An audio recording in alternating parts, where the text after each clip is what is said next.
So nuclear seems like a pretty good option, but there's this big problem with it, which all of you, I'm sure, are aware of, which is that people really don't like it. There was a survey done of people around the world, not just in the United States or Europe, about a year and a half ago, and what they found is that nuclear is actually one of the least popular forms of energy. Even oil is more popular than nuclear. And while nuclear kind of edges out coal, the thing is people don't really fear coal in the same way that they feared nuclear, which really operates on our unconscious. So what is it that we fear? I mean, there's really three things. There's the safety of the plants themselves, the fears that they're going to melt down and cause damage. There's the waste from them. And then there's the association with weapons.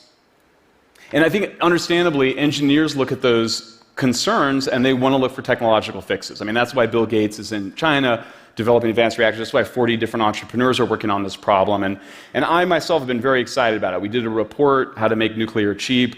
In particular, the thorium reactor shows a lot of promise. And so when the climate scientist James Hansen asked if I wanted to go to China with him and look at the Chinese advanced nuclear program, I jumped at the chance. We were there with MIT and UC Berkeley engineers.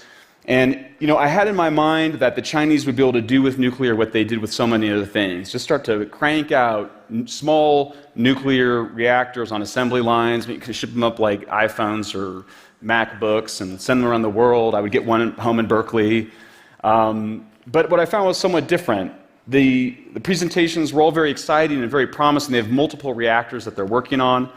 The time came for the thorium reactor, and a bunch of us were excited. They went through the whole presentation, they got to the timeline, and they said, we're going to have a thorium molten salt reactor ready for sale to the world by 2040.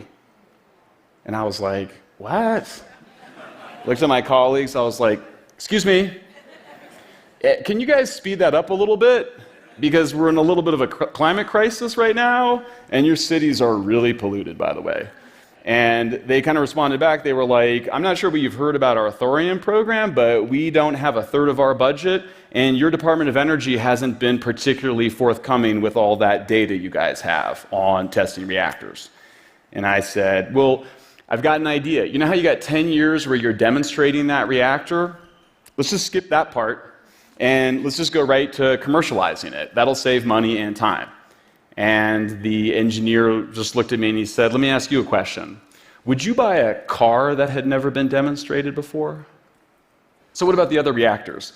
There's a reactor that's coming online now. They're starting to sell it. It's a high-temperature gas reactor. It can't melt down, but it's really big and bulky. That's part of the safety, and nobody thinks it's going to ever get cheaper than the reactors that we have. The ones that use waste as fuel are really cool ideas, but the truth is we don't actually know how to do that yet. There's some risk that you actually will make more waste, and most people think that if you're including that waste part of the process, it's just going to make the whole machine a lot more expensive. It's just adding another complicated step. And the truth is that there's real questions about how much of that we're going to do. I mean, we went to India and asked about the nuclear program. The government said before Paris climate talks that they were going to do something like 30 new nuclear plants. But when we got there and we interviewed people and we even looked at the internal documents, they're now saying they're going to do about 5.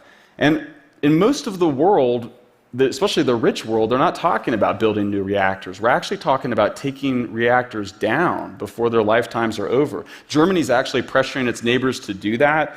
I mentioned the United States. We could lose half of our reactors over the next 15 years, which would wipe out 40% of the emissions reductions we're supposed to get under the Clean Power Plan. And of course, in Japan, they took all their nuclear plants offline, replaced them with coal, natural gas, oil burning, and they're only expected to bring online about 1/3 to 2/3.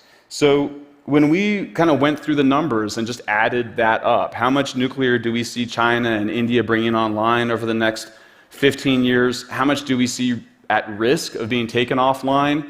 This was the most startling finding. What we found is that the world is actually at risk of losing 4 times more clean energy than we lost over the last 10 years. In other words, we're not in a clean energy revolution, we're in a clean energy crisis.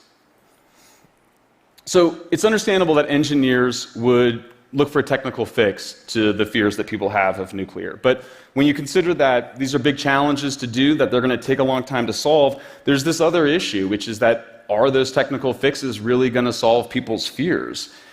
Let's take safety.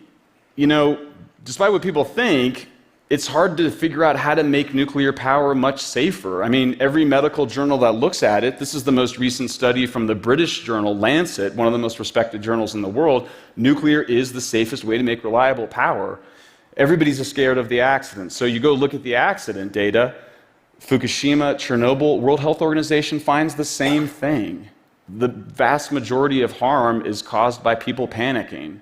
And they're panicking because they're afraid. In other words, the harm that's caused isn't actually caused by the machines or the radiation. It's caused by our fears. And what about the waste? Everyone worries about the waste. Well, the interesting thing about the waste is how little of it there is. This is just from one plant. If you take all the nuclear waste we've ever made in the United States, put it on a football field, stacked it up, it would only reach 20 feet high. And people say it is poisoning people or doing something. It's not. It's just sitting there. It's just being monitored. There's not very much of it.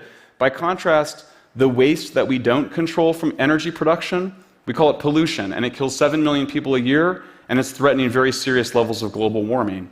And the truth is that even if we get good at using that waste as fuel, there's always going to be some fuel left over, and that means there's always going to be those people that think it's a big problem for reasons that maybe don't have as much to do with the actual waste as we think. Well, what about the weapons? Maybe the most surprising thing is that we can't find any examples of countries that have nuclear power and then, decide to go get a weapon. In fact, it works the opposite. What we find is that the only way we know how to get rid of large numbers of nuclear weapons is by using the plutonium in the warheads as fuel in our nuclear power plants.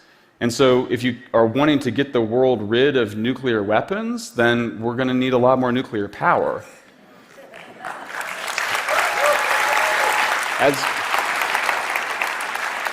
As I was leaving China, the engineer that brought Bill Gates there kind of pulled me aside and he said, Michael, I appreciate your interest in all the different nuclear supply technologies, but there's this more basic issue, which is that there's just not enough global demand. I mean, we can crank out these machines on assembly lines. We do know how to make things cheap, but there's just not enough people that want them. And so let's do solar and wind and efficiency and conservation. Let's accelerate the advanced nuclear programs. I think we should triple the amount of money we're spending on it. But I just think the most important thing, if we're going to overcome the climate crisis, is to keep in mind that the cause of the clean energy crisis isn't from within our machines. It's from within ourselves. Thank you very much.